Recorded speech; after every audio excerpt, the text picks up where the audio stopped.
Good morning, Lagos. Good morning, Nigeria. Gradually, the month of January is rolling by. It's the third already. Thank you for joining us on the conversation here on Lagos Television. I am Abimbola Bello.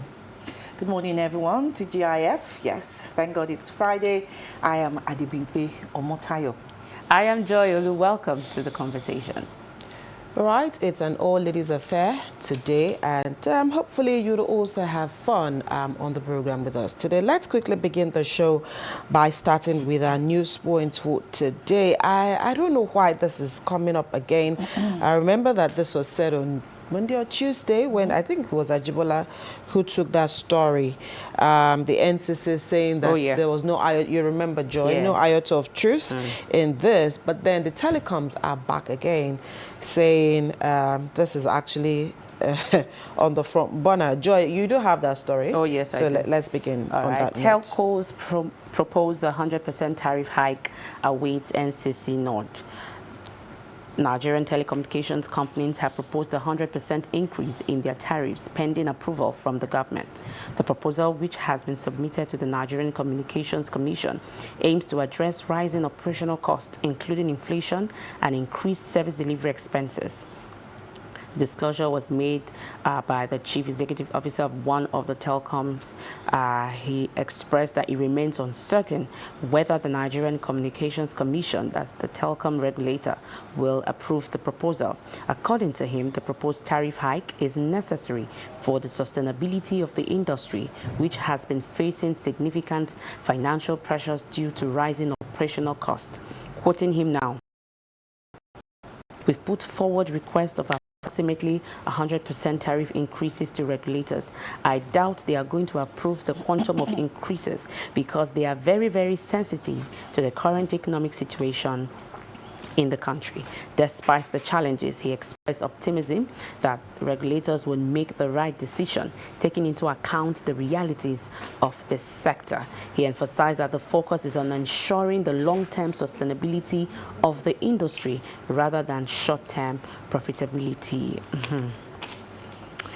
I don't know if there has been any recent increase in tariffs from the telcos, but you know, if they are now saying, okay, there will be 100% tariff hike, yes, you know, considering realities of the economic situation in Nigeria, inflation and all of that, operational costs, yeah, I think it's in order, but 100%, that'll be a lot. That's a lot. Yes. But I'm sure that the regulators would. But the regulators are insisting that there shouldn't be any increment at the moment based on reasons best known to them. But again, I think it's just an arm-twisting process going on here. Okay. NCC is saying no. The telecoms are insisting. It will just be best for them all to sit and come to an agreement, whether or not, if there's a need, because again, if you look at all the reasons the regulators have given for wanting to get this increment done, they're valid. They're valid, yeah. But maybe they shouldn't do 100%. Yeah. So they can then come to an agreement. If you want to do 50 or you want to do 40, and then now put a time frame as to what exactly it is you want to do.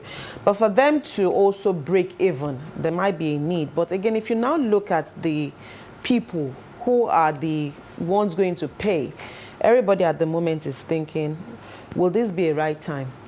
But will there ever be a right time? There will never be a right time. You know, I always say one thing, and I'll say it again. There will never be a right time. There's no good way of taking a second wife. So there can never be a right time. So it's best that they all sit, and rather than, you know, continue to do this media game, just sit. Regulator and the communication, the business owners, just sit.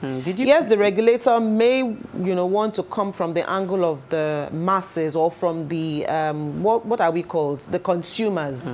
But at the same time, as a regulator, you also need to feel their pain. You also need to see what they are going through. So if they are able to justify why they need to increase, all you probably need to do is, you can't do 100%. So you can do a 50, or just agree on the percentage that you would want them to you know, to go on. So I think it's best they meet and then do what exactly is best for everyone. Adibikwe, let's take your story since we're on that side. Okay, Fubara is making the headlines again. And this time he says Okojumbo is House Speaker. Rivers State Governor Siminalayi Fubara insisted yesterday that Victor Okojumbo led 3-member House of Assembly remained the authentic legislature in the state. Fubara said this while appending her signature to the state's 1.1 trillion naira appropriation bill in Port Harcourt. The budget estimates were forwarded to the 3 lawmakers on Tuesday. But the state chapter of the All Progressives Congress kicked against the presentation of the bill to the Okojumbo-led assembly. It argued that the appropriate place was the Martin Amaewhule-led assembly that has 27 lawmakers. Fubara insisted that Amaewhule, is it correct? And the 26 other members of the assembly had defected from the People's Democratic Party to the APC and had therefore ceased to be recognized as legislators. The governor also stated that no governor in the country would accept the kind of insult he took from the 27 lawmakers. It said, and I quote, "I want to say this maybe for some person somewhere who are still mixing up issues. We have only one assembly, and that assembly is headed by Right Honorable Victor Okojumbo." I find this very, very what? Very funny. It's very funny, you know. I know. Hilarious. Yes, that's the word. I find it very hilarious. How can you say a 3-member? And you will recall that legislators that Justice James Omotosho of the Federal High Court had in January last year ruled that the budget be presented before the Amaewhule-led 27 members of the House of Assembly. So is he above the law? I don't... It doesn't even look like the people of Rivers want peace. Exactly. Because I really don't understand why there are several court rulings on, you know, the case here. Yeah. And then even if you even say that, all right, let's even close our eyes to court rulings and then look at common sense. Have you formed the quorum? Did you form the quorum? So even if you're you know, yes, you're saying that these other 27 lawmakers are no longer members of a particular political party, but then they're still there, parading themselves as lawmakers. And so it is just so unfortunate that you keep insisting that 3 people are a member of a particular House of Assembly. 3 out of 3 over 27. I don't understand. Because I really don't get it. And then you have even signed into law something that the court has declared illegal. Yeah. Because when you presented that budget, the court ruled that it was null and void. You could not have done that. Go and represent that budget. Now you didn't do that. Now you've signed that budget. Now you're going to start spending that money, which is illegal. Which means that you, the #1 chief executive officer of a state, you are acting in illegality. Then what exactly, how do we want to, because sometimes we keep saying the younger generation will learn. Please, what are they learning?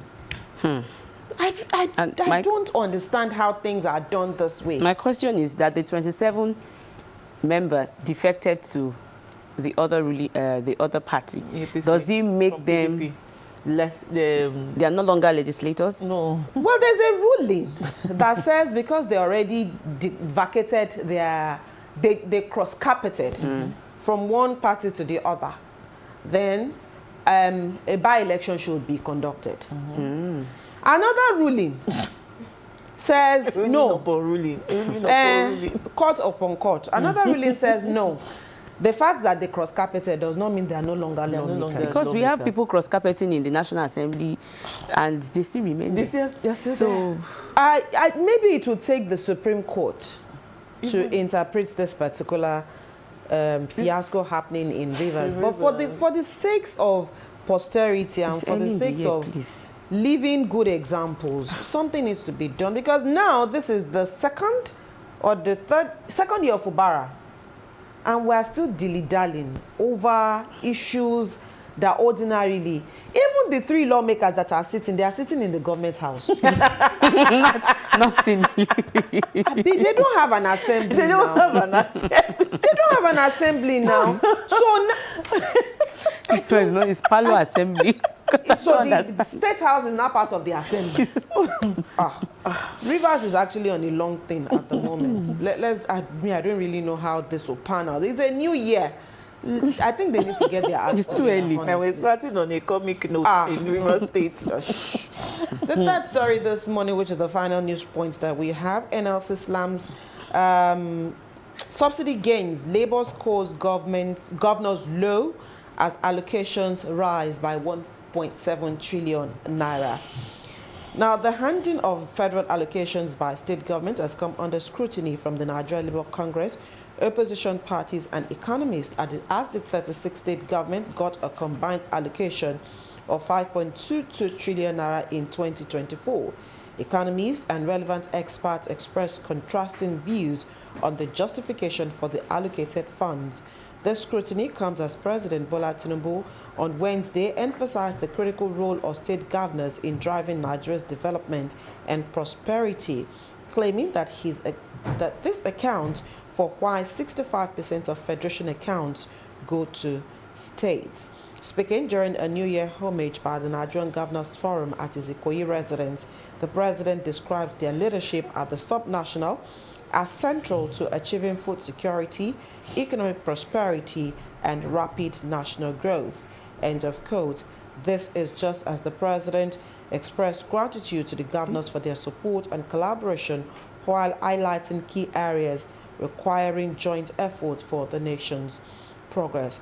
I'm going to skip a bit to almost the end of the story where, of course, allocations, broken down to various figures here. But the NLC is raising concern, and they're saying amid an increase in allocation to subnational governments, the NLC has lamented that the masses have been deliberately neglected despite the increasing revenue received shared by state governors from the Federation Account Allocation Committee. Deputy President of the NLC Political Commission, Professor Theophilus Unduabuku, raised the concerns. Of course, that's the thrust of the story this morning. And of course, if you take a look at why the NLC is kicking, and I think many times we've said it here, that the governors need to be more responsible to their citizens. And now is the time to start asking questions. Now is the time to start holding the governors by the jugular. Now that Mr. President himself has even said, start holding them more responsible, because now they cannot complain that there is no money. Allocation has been increased. And so what exactly are they funding? So governors also need to start laying the books bare to the citizens, especially now that local governments are also expected to start collecting their own monies from the Federation Allocation Committee. So what are the governors doing with the allocation they've been receiving? Especially now that, they have more. More is coming. They have more. More is coming. And so the president is saying, so you need to do more in terms of food security. That is even number one. Gone at the time that we'll start running to the federal government, we are hungry. So now it is more of state governors. You need to do more. What are you doing? What are you doing to ensure that your people are not hungry? Because now it is no longer a case of you don't have money. More money is coming now. More allocation is coming in. So what are you doing? When members of the NGF, visited President Tinubu, he said, he got all the reports of him trying to cause a divide, with the governors. No, he just wants, the grassroots to be developed, and that, and he knows that a lot of people are insulting him, that he will take the insult, but the governors should do their job, do what they're supposed to do, so that the everything will get down to the grassroots through the local government. That is if these governors are doing what they're supposed to do. The allocations. So I think it calls for them to be transparent and holding them accountable for them to do what they are meant to do. Okay, so meaning that going forward this year, governors, be ready, because a lot more eyes are on you. All eyes on you. I hope Nigerians do understand that, the governors now, should be held accountable and stop, they didn't concentrating on the on the president, on the presidency, the executive. If they didn't know, now they know. Now they know. Because I hope so. The president himself has said, hold them. Stop. It is not just me. Hold them more. And so if you need, and that's really how it should be. The state governors and the local governments and the local government chairmen should be the ones that should be directly responsible to the people. True. And so that is why there are 3 tiers of government. The federal should be far off there. So the 2 that we can hold, let us begin to hold on to their toga.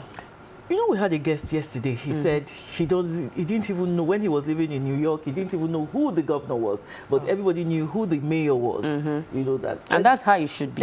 Everybody knew because the mayor should actually be in your locality. Yeah. The mayor should actually be the one that is closest to you. And if you stay in a local government and you don't know your chairman, then there's a problem. Then there's a problem. Big one. There is a problem. Big one. So, I think now the people are more aware. So, get ready. State governors and local government chairmen, you are the ones that will call more this year. All conversations, or virtually, not all, but majority of the conversations will be directed to you going forward. You need to do more, and you need to justify all of the money that you're collecting. Let's quickly go to the X platform this morning and take a look at one of the many trending stories on that platform this morning. This man never stops trending. Every time he speaks, there's always an issue to go. If he's not talking, he's writing. And yes, he's writing a letter or writing a memoir. So, of course, he granted, an interview, and he spoke about NNPC and all of the issues going on. And he said he expressed his doubts as to whether or not the Port Harcourt refinery and the Warri refineries were truly working. And this prompted the NNPCL to invite an invitation to former President Olusegun Obasanjo to take a tour of the refineries, that is especially the Port Harcourt and the Warri refineries, to take a look at whether or not they are functioning. And I like what Femi Shoneye said, and he said, you know what, Baba is an elder statesman, and it will do him all the good if he was to take a tour of the facility. Perhaps, since he's still doubting, all his doubts will be cleared, and he can speak glowingly about that facility. But my question is, if you're not sure about something, should you vehemently say that it is not working? It is not working. When was the last time Baba visited those 2 facilities? At least if you want to criticize something, you would have first-hand information. And it would not be about, they said, I heard, who said. I mean, you're still going around now. Some governors call you to come for commissioning. You can actually take a tour of those facilities. And if truly they are not working, because, I mean, in the past month, since Port Harcourt Refinery started working again, there are different organizations, private bodies, that have gone there on fact-finding mission. Apart from private organizations, even the NLC. Yeah, even they the have NLC. Even Association of Engineers. Engineers. So they've gone and they've ascertained that this thing is working, though not at full capacity, but it has started refining. So why are you now bringing stories of? I think all this is coming up. We read the story yesterday that said NNPC is ready or may cut crude to Dangote. Does Baba have a stake in Dangote? I don't know. Okay. That's one. I don't know. That one is another. Does Baba have a stake? I think he just has, as an elder statesman, he's concerned. So now they've invited him. He's concerned about what? His concerns as an elder statesman, for wanting Nigeria to work. Fine. He has so been now that they've invited him, so I think he should go. And I like what, just like Abimbola said, I liked what Shoneye said. Shoneye said, look, the turnaround maintenance work that was done in done at the Port Harcourt refinery. I'm going to use this word. He said it's not a typical turnaround maintenance of the past, a major but a comprehensive overhaul designed to meet world-class standards. But I think take the invitation. Baba should go. So, and after going, he should fill us in and then you can feedback Nigerians. Yes, on what is there. We need to go. Two special guests we have on the program today. And the two guests are very talented individuals who are vast in their field and in their talents. We'll be meeting our guests after this short break.